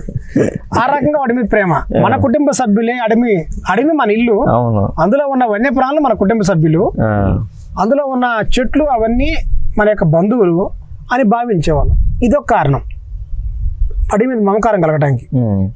తర్వాత ఇంకొక కారణం ఏంటంటే నాకు చిన్నప్పుడే మేము ఒక ప్రాంతం వెళ్ళినప్పుడు మారుమూల గ్రామం, రోడ్డు పక్కన డేరా వేసుకొని మేము సంచార జీవుల్లాగా ఆ డేరా దాంట్లో ఉండి మేము బతుకుతున్నాం. ఆ డేరా ముందు నేను ఒకరోజు ఆడుకుంటాగా నాకు తేనె పుట్టింది. ఆ తేనెని నాకు తెలియదు, ఎమ్మటే ఊళ్ళని నొప్పులు చెమట్లు పట్టిపోయి మెలకలు తిరిగిపోయి ఆ కేకలు పెట్టి ఏడుస్తుంటే మా అమ్మ మా నాన్న ఎత్తుకొని అక్కడ దగ్గరలో ఎవరో ఒక ఆయన చెప్పాడు, అక్కడ దగ్గరలో ఒక ఆయన ఉండి వెళ్ళాడు మా స్వామీజీ అంటే, ఆయన దగ్గరికి వెళ్ళినప్పుడు ఆయన బాగా గుబురు గడ్డం, బాగా కాషాయం వేసుకొని ఉన్నాడు, జుట్టుని తీసుకొని. ఆయన చూసి తేలని చెప్పి ఆ చెట్ల ఆకులు తీసి నాకు నలిపి ఆడ పెట్టి 4 ఆకులు నోట్లో వేసి నవలమన్నాడు. నవిలితే ఒక 5 నిమిషాల్లోనే తగ్గిపోయింది, పెయిన్ మొత్తం పోయింది. నేను మామూలుగా చెమటలు పట్టే వ్యక్తిని, ఇంకా అప్పుడు హాస్పిటల్కి వెళ్ళాలంటే సుమారుగా 100 కిలోమీటర్లు పోవాలి మీరు. ఆ రోజుల్లో ఈ ట్రావెలింగ్ అనేవి ఏం లేవు, బైకులు కూడా లేవు ఆ రోజుల్లో. ఇది ఇప్పుడు 1990 సంగతి నేను చెప్పేది, 89-90 సంగతి. అప్పుడు నన్ను కాపాడేసరికి నా మైండ్లో పడింది, నా మనసులో, నన్ను కాపాడింది ఎవరు? ఆ వృద్ధుడు. దేని ద్వారా కాపాడాడు? చెట్టు ద్వారా కాపాడాడు.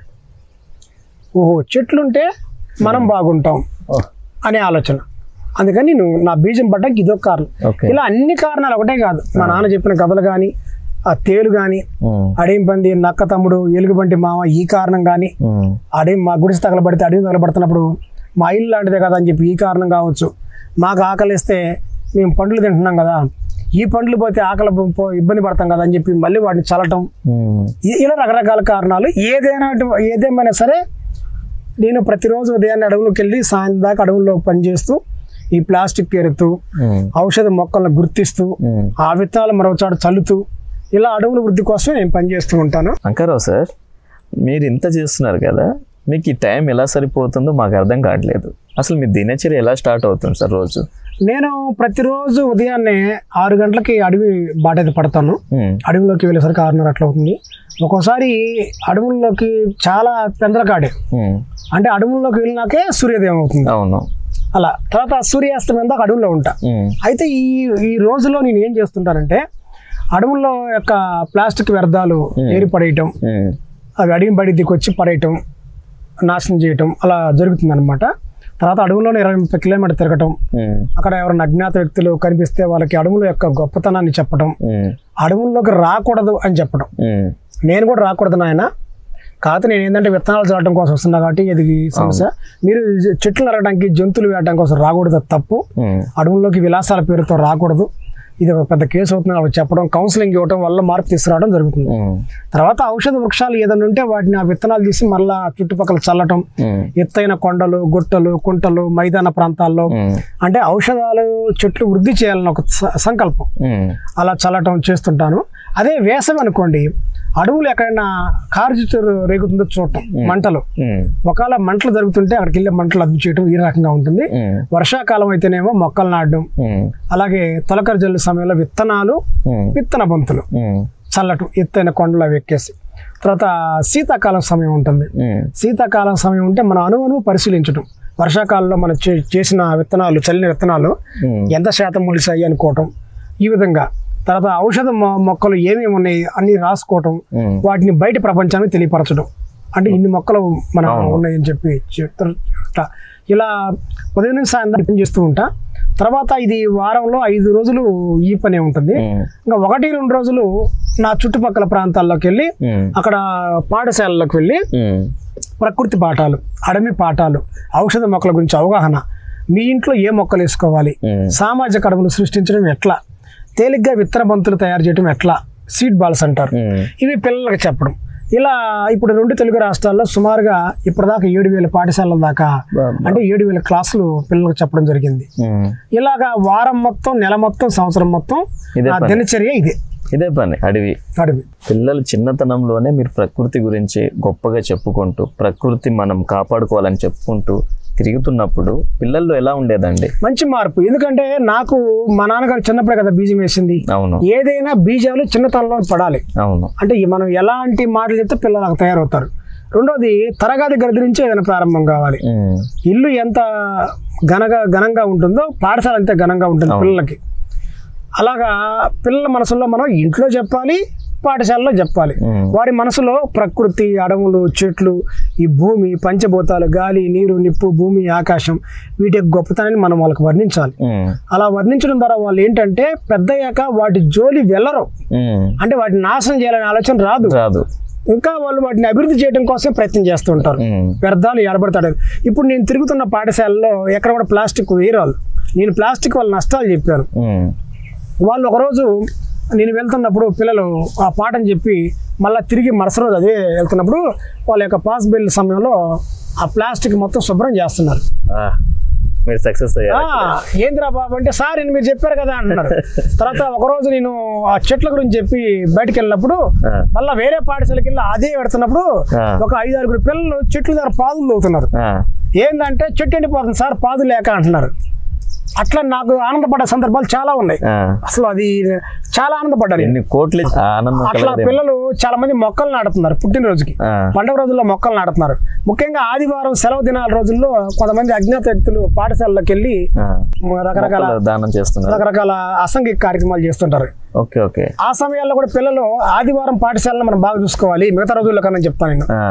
సెలవు దినాల్లో పాఠశాల మన ఇంటికన్నా ఎక్కువ చూసుకోవాలని చెప్తూ ఉంటాను.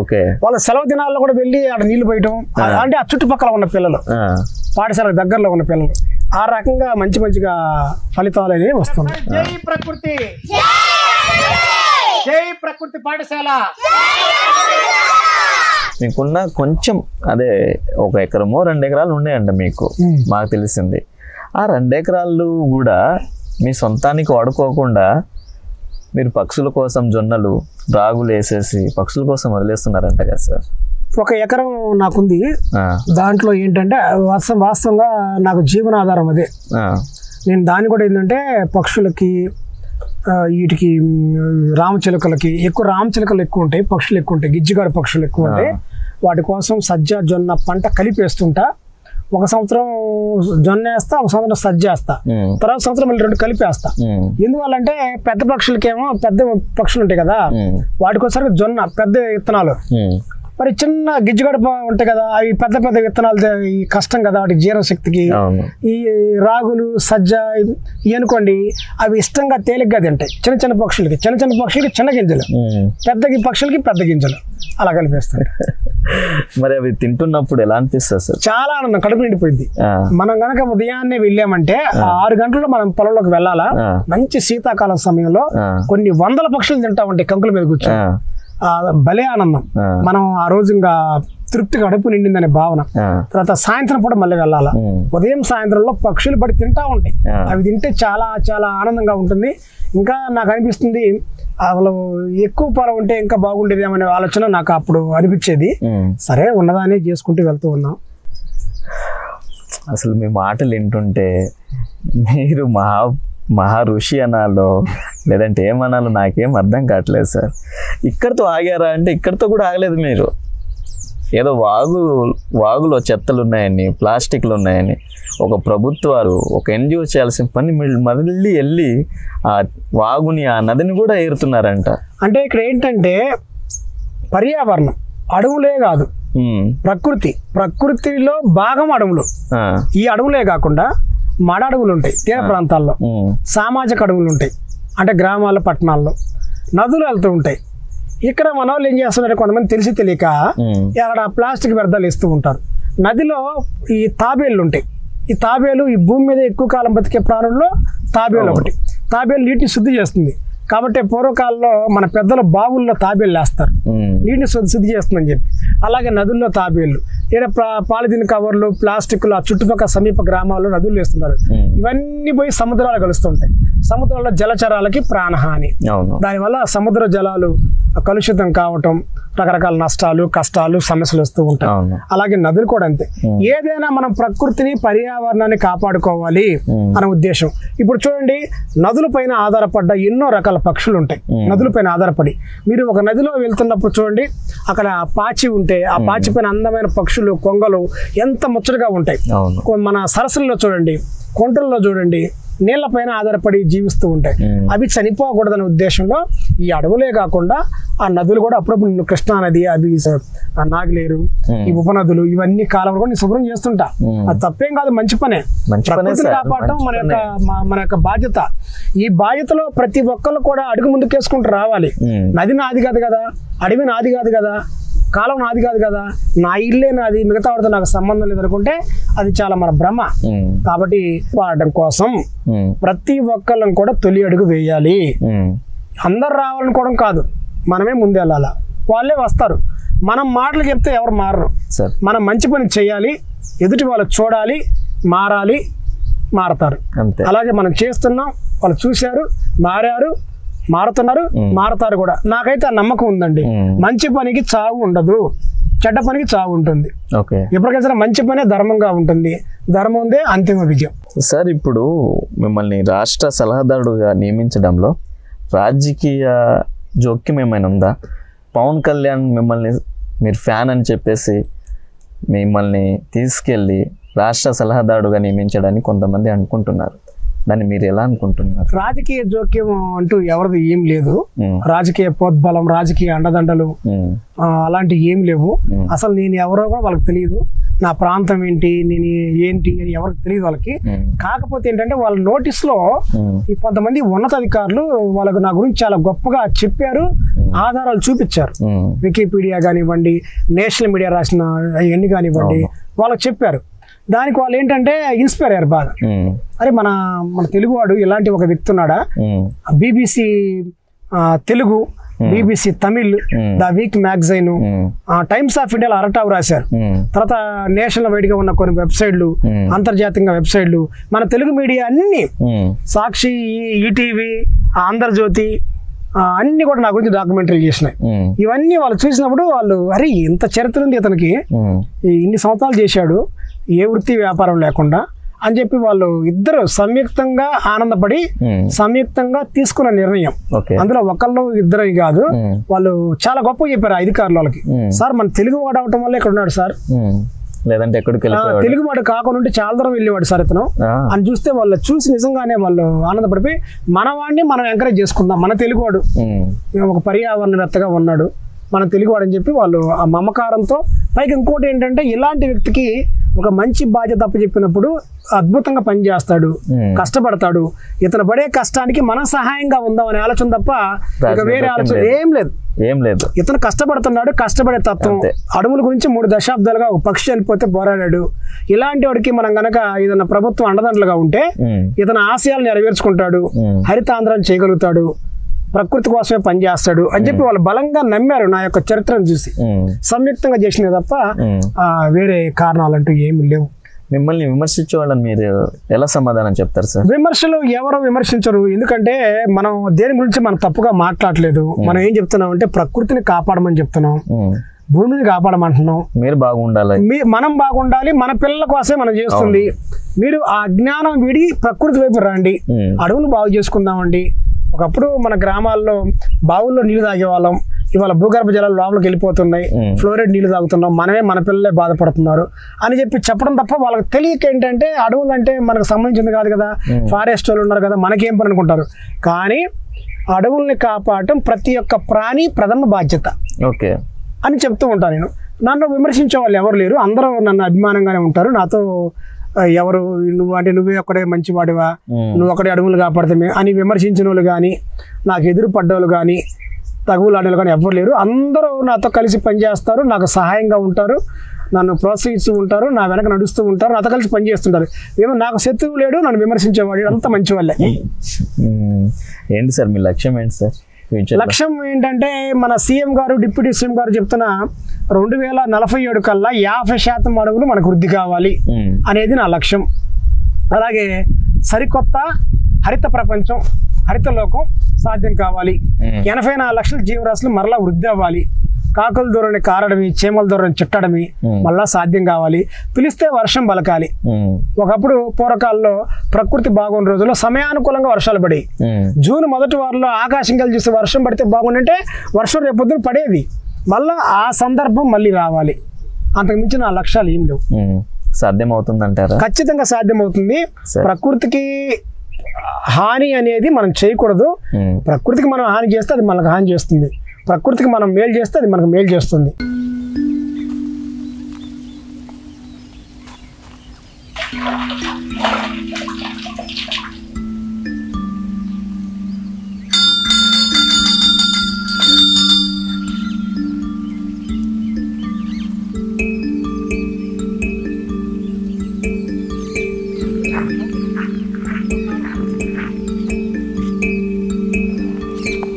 ఏం సార్ ఏం చేస్తున్నారండి చెట్లకి? వీటి కలియకాయలు అంటారు. కలియకాయలు, కలిమి పండ్లు, అలాగే ఈ ఒక పండ్లనే వాక్కాయలు అని చెప్పి తోటలు కూడా వేస్తున్నారు. తోటలు వాస్తవంగా ఇది కలియకాయ, కలిమికాయ, నాటుకాయ.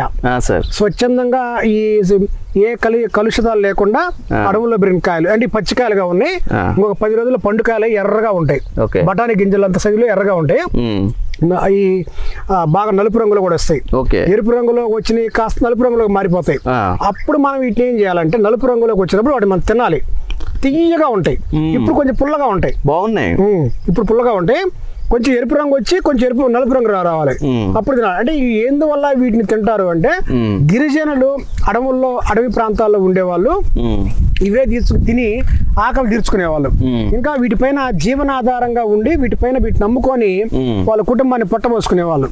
ఈ సీజన్ లో, ఈ వర్షాకాలంలో జానకాయలు, ఈ కలేకాయలు, తునికికాయలు, ఇరుక్కాయలు, పాల పండ్లు, ఇలా బలిజకాయలు, ఇలా ఎన్నో రకాల పండ్లు సీజన్ బట్టి, ఋతువులు బట్టి దొరుకుతూ ఉంటాయి. ప్రతి నెల అవి దొరుకుతూనే ఉంటాయి. జూన్ మొదలుకొని June, July, August, September, October, November దాకా ఎలాంటి ఇబ్బంది, ఆకలితో ఉండే పరిస్థితి ఎవరికి ఉండదు. ఈ చెట్ల వల్ల ఆకలి తీరుస్తూ ఉంటాయి.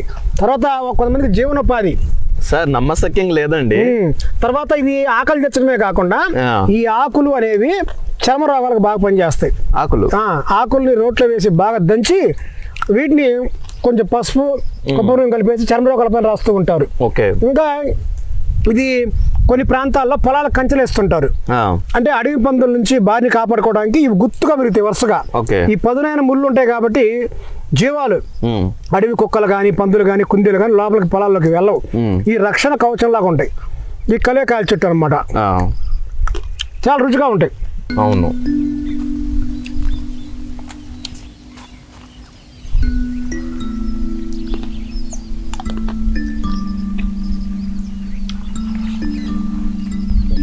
ఓకే బాబు, చూశారు కదండి ఈ కల్లెకాయల యొక్క ఉపయోగాలు. మీరు చిన్నప్పుడు లేదంటే ఇప్పుడు ఎప్పుడైనా తినేసి ఉంటుంటే ఒకసారి కామెంట్ చేయండి.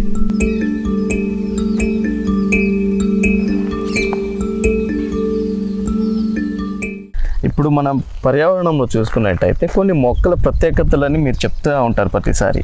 మన ఈ చుట్టుపక్కల ఏమైనా మంచి ప్రత్యేకత మొక్క ఉందా ఇక్కడ ఏమైనా? అంటే ఈ భూమి పైన ఎన్ని రకాల మొక్కలు ఉన్నాయో అన్ని రకాల మొక్కలు ఔషధ వృక్షాలే.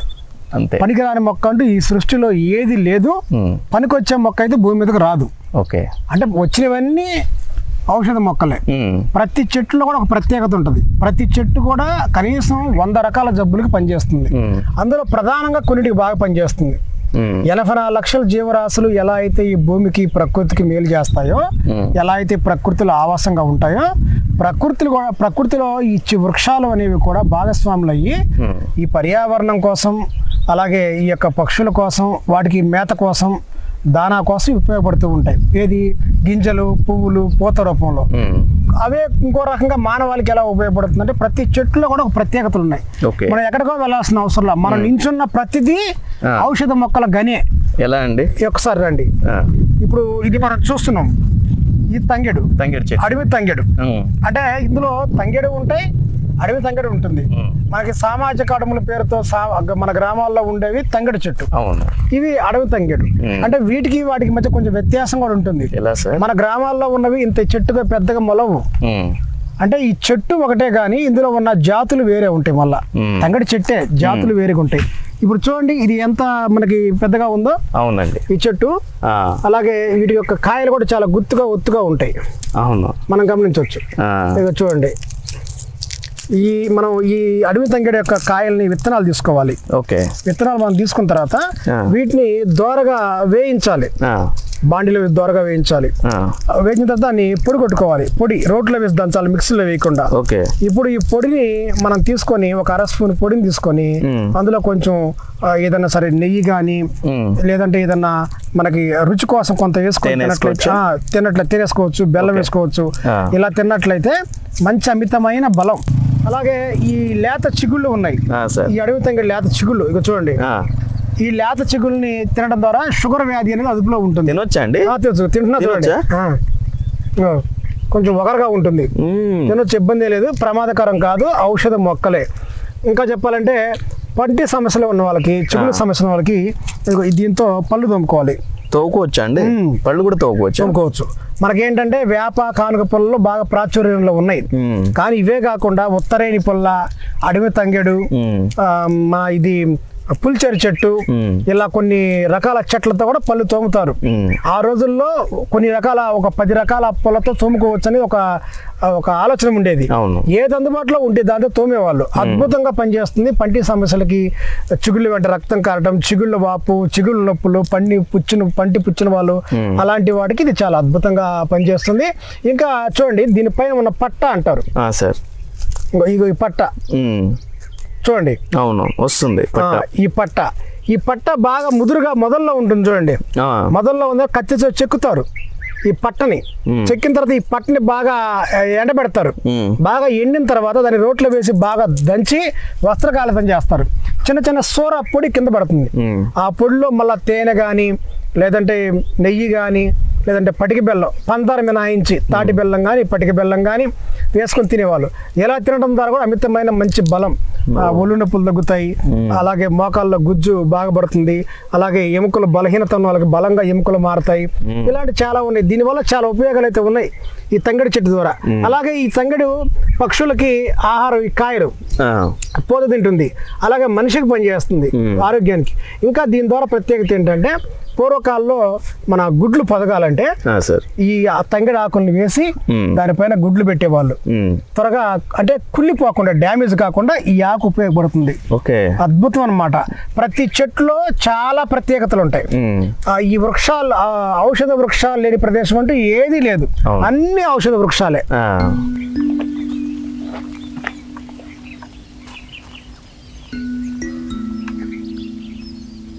ఇదేంటి సార్, ఈ చెట్టు ఏదో భలే ఉంది, దీన్ని కత్తులు ఉన్నాయండి సార్ ఈ చెట్టుకి. దీన్ని పాల బర్రంకి అంటారు.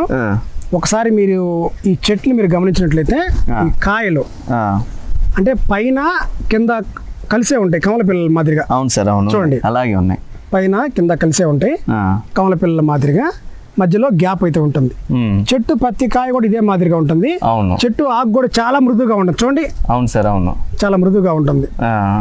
అంటే దీనివల్ల ఉపయోగాలు ఏంటంటే పూర్వకాలంలో ఎవరికైనా కత్తులతో గాయాలైనప్పుడు, తెగిన గాయాలైనప్పుడు ఆ రోజుల్లో గ్రామీణులు గిరిజన వైద్యంలో ఈ ఆకులను తీసుకొని బాగా దంచి పైన వేసి కట్టు కట్టేవాళ్ళు.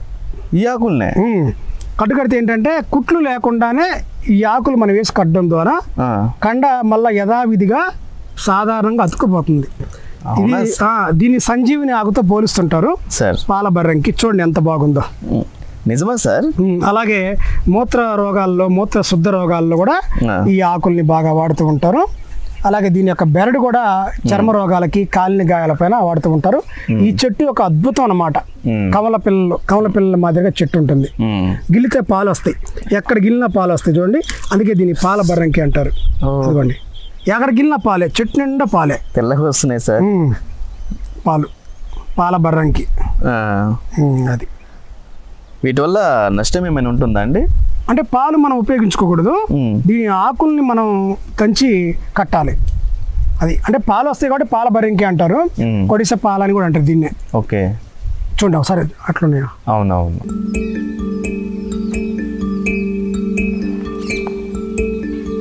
ఇది మంగకాయల చెట్టు. మంగకాయలు అంటే మత్తెక్కిచ్చే మంగకాయలు అంటారు సార్ ఈ కాయలు. మరి వీటిని ఏంటంటే పూర్వకాలంలో ఎవరికైనా పేనుకొరుకుడు ఉంది అనుకోండి, ఈ కాయలు ఇంకా రాలేదు, ఇప్పుడు వచ్చే సమయం, ఈ మన కుంకుడుకాయలు ఉంటాయి, వీటిని అట్లా బండ పైన నీళ్ళు వేసి అరగదీసి గంధాన్ని ఆ పైన మనం పెట్టడం ద్వారా దీనికి ఏదైతే ఉందో పేనుకొరుకుడో అది పూర్తిగా పోతుంది. మంగకాయలు ఇంకా వీటిని చాలా రకాలుగా ఉపయోగిస్తూ ఉంటారు. పూర్వకాలంలో ఎవరికైనా తెలిసి తెలియక ఏదన్నా చెడు పదార్థం తిని కనుక కడుపులో అరక్క ఇబ్బంది పడుతున్నట్టయితే విష పదార్థమైనా సరే ఈ మంగకాయని దంచి పొడిగొట్టి నీళ్ళు వేసి గ్లాస్ తాపించేవాళ్ళు. అంటే వాంతి అయిపోయేది. అంటే వాంతి చేయించడం కోసం దీన్ని ప్రథమ చికిత్సలా వాడేవాళ్ళు. ఆ రోజు హాస్పిటల్లో ఉండవు కదా, ఏదైనా కడుపులో గెట్టన వస్తూ తింటే వెంటనే వాంతి చేయించేవాళ్ళు. ఇప్పుడు మందు తాగినా కూడా అంటే క్షణిక ఆవేశంలో మందు తాగుతారు కదా సార్, ఇది ఆ రోజుల్లో చేసే వైద్యం ఇది. ఇప్పుడు కూడా పనిచేస్తుంది ఇది. అంటే ఇప్పుడు హాస్పిటల్స్ ఇవి ఉన్నాయి కదా, మనం దీన్ని ప్రోత్సహించకూడదు. పూర్వకాలంలో దీన్ని ఇలా ఉపయోగించేవాళ్ళని మాత్రమే మనం చెప్పాలి. ఎందుకంటే ఇది ఒక మంగకాయ. ఆ రోజుల్లో అంటే ప్రతి చెట్టు ఔషధ విలువలు ఒకప్పుడు ఉపయోగించుకునే వాళ్ళు. ఇప్పుడు ఆధునిక వైద్యం ఉంది, ఇవి ఎవరు పాటించరు. మనం కూడా ఇప్పుడు ఇవి వాడండి అని చెప్పడం కొంచెం విమర్శలు దారితీస్తుంది. కానీ ఇది గొప్పతనం మనం ప్రపంచానికి పరిచయం చేస్తున్నాం అంతే. మన భూమి గురించి, మొక్క గురించి పరిచయం చేస్తున్నాం. తర్వాత ఇది గొట్టెకాయలు అంటారు, జాగ్రత్తగా రండి సార్. ఇక్కడ కాలుపెట్టండి, అక్కడ కాలుపెట్టండి. ఇది గొట్టెకాయ, దీని పేరు సార్. ఇది ఇదిగోండి గొట్టెకాయ సార్. గొట్టెకాయ ఇదేనా సార్? ఇదిగో గొట్టెకాయ. ఇది ఏంటంటే ఈ గొట్టెకాయని చూడండి, తినచ్చా? కాదు, ఇలా తోలు తీసుకోవాలి. ఇలా తోలు తీసి దీన్ని బండ పైన వేసి కొడితే లోపల పప్పు ఉంటుంది. ఇదిగోండి నల్లగా ఏదో కూడా. అవును సార్, అవును, పప్పు నల్లగా ఉంటుంది. ఈ పప్పుని తింటారు.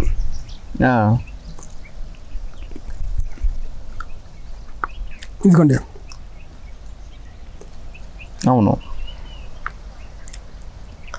దీనివల్ల కలిగే ఉపయోగం ఏంటి సార్ దీన్ని తినడం వల్ల? ఏం లేదు, అడవుల్లో ఆకలి తర్వాత ఈ తిని మేకలు కొండలు ఎక్కుతుంటాయి. ఇదే అవును, మేకలు నవ్వులుతుంటాయి. ఇవేనా? ఇవే గొట్టికాయలు ఇష్టంగా తింటాయి, మేకలు కొండలు ఎక్కుతుంటాయి. ఇవి కూడా మనం తింటే ఆ కాళ్ళకి మంచి బలం, ఇమ్యూనిటీ అని చెప్పి ఎక్కువ తింటూ ఉంటాం గొట్టికాయలు. మన తాత ముత్తాతలు తినే ఉంటారు కదా సార్? మేము తిన్నాం. మేము అడుగుచ్చినప్పుడు ఏ తినేది ఈ జానకాయలు, ఇందాక మనం కలికాయలు తిన్నాం, అట్లా అనమాట. ఇది గొట్టికాయ. ఓకే సార్, ఎన్నో విషయాలు మాకు తెలియని విషయాలు మీరు చెప్తుంటే చాలా సంతోషంగా ఉంది సార్. అడవి అనేది అనంతం సార్, అడవి జ్ఞానానికి అంతం లేదు సార్. ఎంతైనా ఇంకా గోరింతే. అంతే, తెలుసుకోవాల్సిన అడవిలో కొండంత ఉంది. కొన్ని కోట్ల వృక్షాలు మన ఈ నల్లమల్ల అడవిలో ఉన్నాయి. క్రీస్తు పూర్వమే చైనా నుంచి, బర్మా నుంచి సిద్ధనాగార్జునుడు విద్యార్థుల దగ్గరికి వచ్చి ఇక్కడ నల్లమల్ల అడవిలో ఔషధ మొక్కల గురించి పాఠాలు చెప్పిన చరిత్ర మన 2 తెలుగు రాష్ట్రాలకి సంబంధించిన నల్లమల్ల అడవి. నల్లమల్ల అడవి అనేది 2 తెలుగు రాష్ట్రాలకి గుండెకాయ. ఇది నాభి స్థానంలో ఉంటుంది. ఒక అద్భుతమైన అడవి. ఇప్పుడు మనం ఉంది నల్లమల్ల అడవి ప్రాంతం పుట్టుక ప్రాంతంలో ఉన్నాం. ఇక్కడ నుంచి ఉమ్మడి గుంటూరు, ప్రకాశం, కడప, కర్నూలు, నల్గొండ, మహబూబ్ నగర్ జిల్లాలో విస్తరించింది నల్లమల్ల అడవి సార్. అట్లా ఇప్పుడు మనం చెప్పుకున్నట్టు నిజంగా మనకు నాగార్జున విశ్వవిద్యాలయం నాగార్జునుడు ఆచార్య నాగార్జున యూనివర్సిటీ స్థాపించి ప్రపంచ దేశాల నుంచి వచ్చేవాళ్ళు మన దగ్గరికి వచ్చి మన నాలెడ్జ్ని తీసుకుని వెళ్ళారు. అవును, ఈ నల్లమల్ల అడవి దానికి మూల కారణమైంది ఆ రోజు. కానీ ఈ రోజు మనం దాన్ని మర్చిపోతున్నాం సార్. మనం తెలియపరచాల్సిన బాధ్యత ఉంది. ఏదైనా సరే సహజంగా మంచి చెడులు 2 ఉంటాయి. మర్చిపోయే వాళ్ళకి మన జ్ఞానాన్ని ప్రచారం చేద్దాం, మన భూమి గొప్పతనం తెలియపరుద్దాం. Thank you sir, thank you so much. చూస్తున్నారు కదండి, మన కొమరం అంకారావు గారు మన కోసం ఎంత కష్టపడుతున్నారు. ఇది ఆయన కోసం కాదు ఆయన చేసేది, ప్రతిదీ సమాజం కోసమే, ప్రతిదీ ప్రకృతిని కాపాడాలన్న ఆలోచన తప్ప ఆయన సొంతం కోసమో లేదంటే ఆయన ఏదో చేయాలన్న ఆలోచన అయితే నాకు ఎక్కడ ఆయన దగ్గర కనిపించడం లేదు.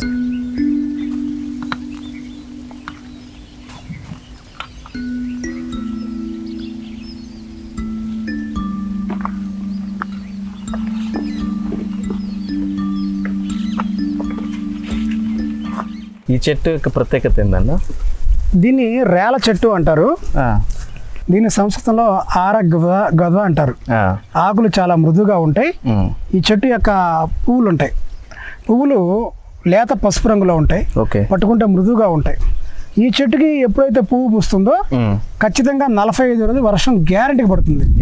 పూర్వకాలంలో వర్షం పడాలంటే ఈ చెట్టుని, అంటే కొన్ని చెట్లను గమనించేవాళ్ళు, అందులో ఇది ఒక ప్రథమంలో ఉంటుంది.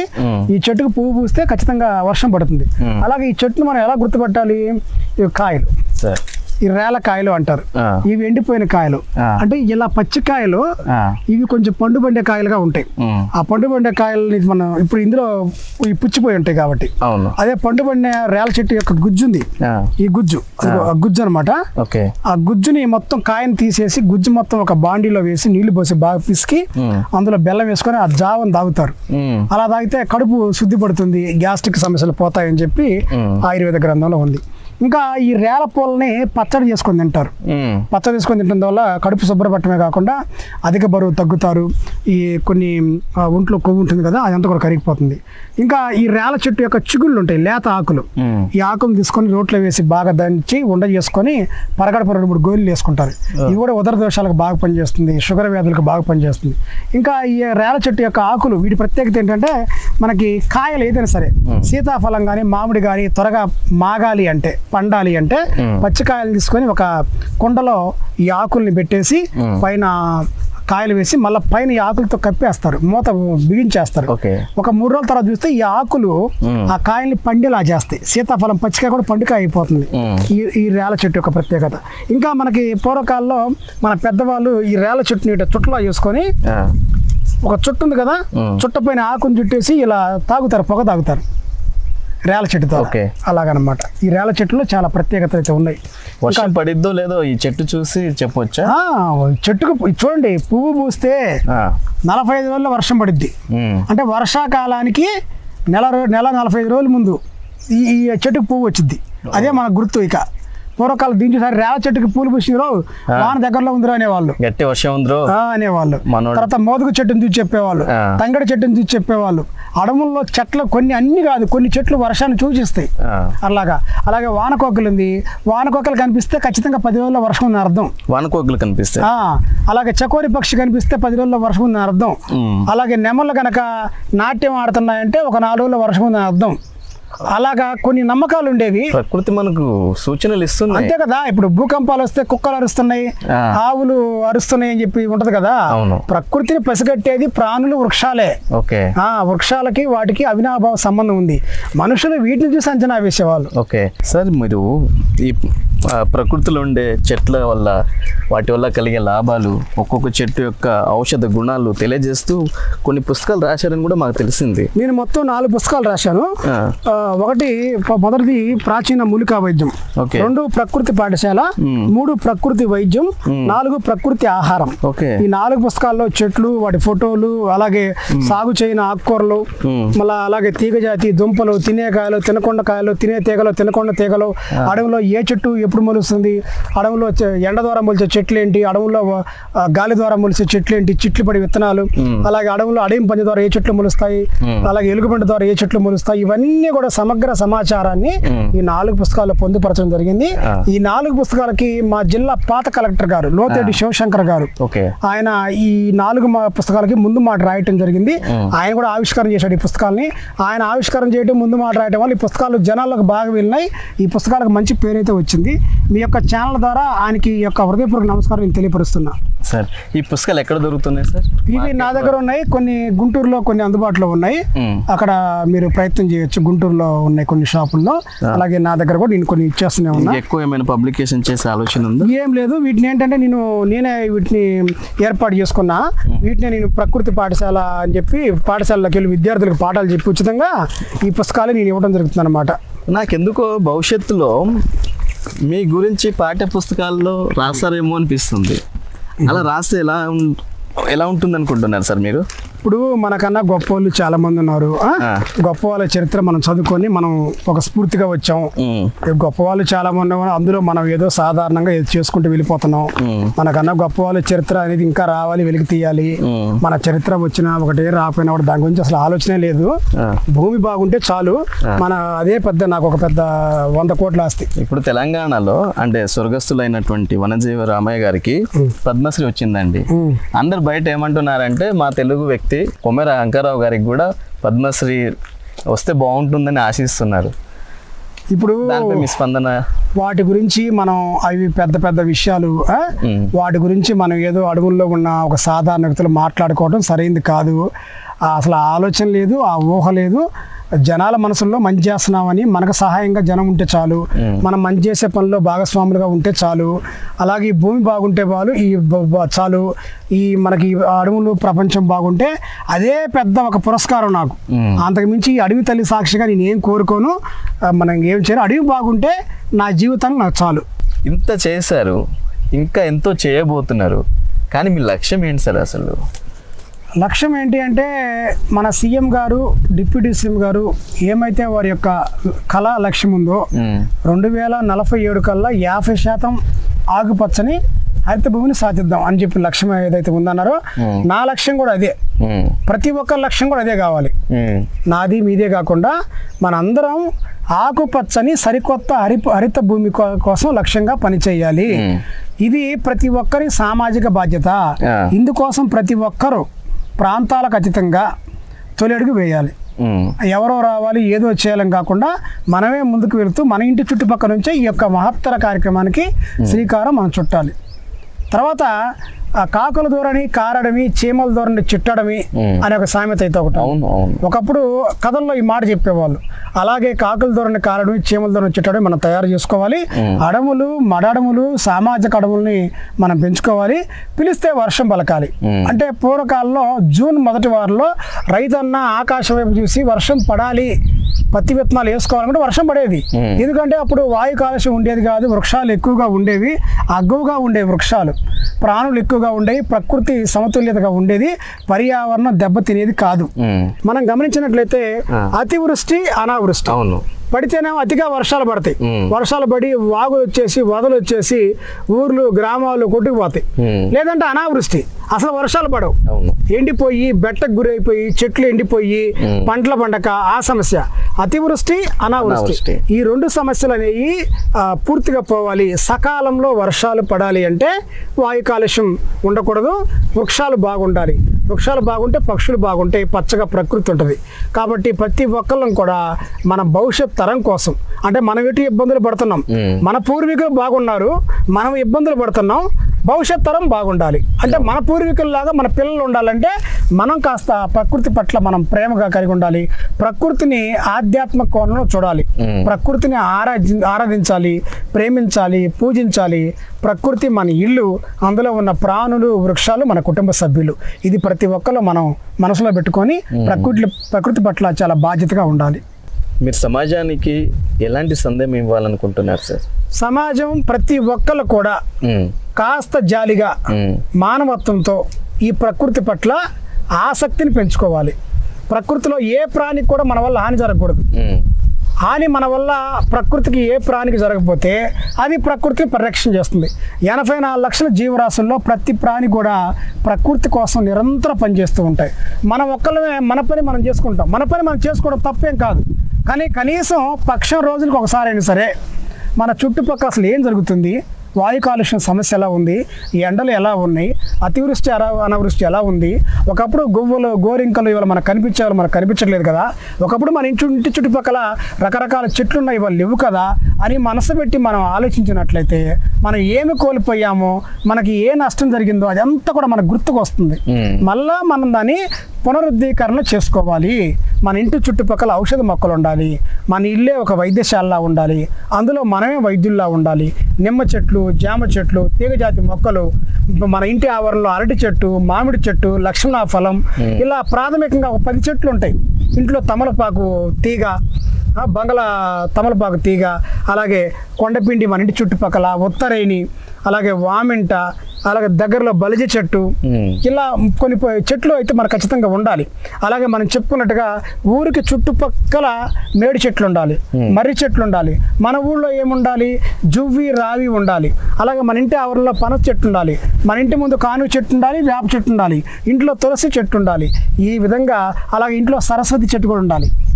ఇవన్నీ మన కొన్ని చెట్లు. ప్రతి వ్యక్తి కూడా ఒక 30 చెట్ల పైన అవగాహన పెంచుకొని మన ఇంట్లో, ఇంటి ఆవరణంలో, ఇంటి చుట్టుపక్కల, ఊర్లో, వీధుల్లో, ఊరు చుట్టుపక్కల ఇలా గనక ఉన్నట్లయితే 50% కాదు 100% అడుగులు సాధ్యమవుతాయి.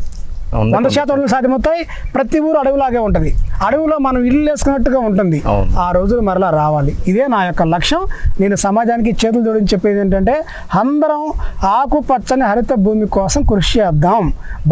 భవిష్యత్ తరానికి ఒక మంచి అందమైన లోకాన్ని కానుగ్గా ఇద్దాం. ఇందుకోసం ప్రతి ఒక్కరు కలిసి రావాలి. నా ఒక్కడితోనో ఎవరితోనో ఏది సాధ్యం కాదు. అందరూ కలిసి పనిచేస్తేనే ఈ పంచభూతాలు బాగుండేది. అలాగే భూమి, ఆకాశం, గాలి, నీరు, నిప్పు అన్నీ కూడా సక్రమంగా ఉండాలి. భవిష్యత్ తరం అందంగా ఉండాలి, బంగారమైన పంటలు పండాలి. ఇదే నా యొక్క లక్ష్యం. సార్, ఇంత బిజీ షెడ్యూల్లో ఒక రాష్ట్ర ప్రభుత్వ సలహాదారుడుగా ఉంటూ ఈ అడవిని మొత్తాన్ని కాపాడుకుంటూ మాకు అపాయింట్మెంట్ ఇచ్చి మా ఛానల్కి ఇంటర్వ్యూ ఇచ్చినందుకు మీకు నిజంగా హృదయపూర్వక ధన్యవాదాలు సార్. Thank you. నమస్తే.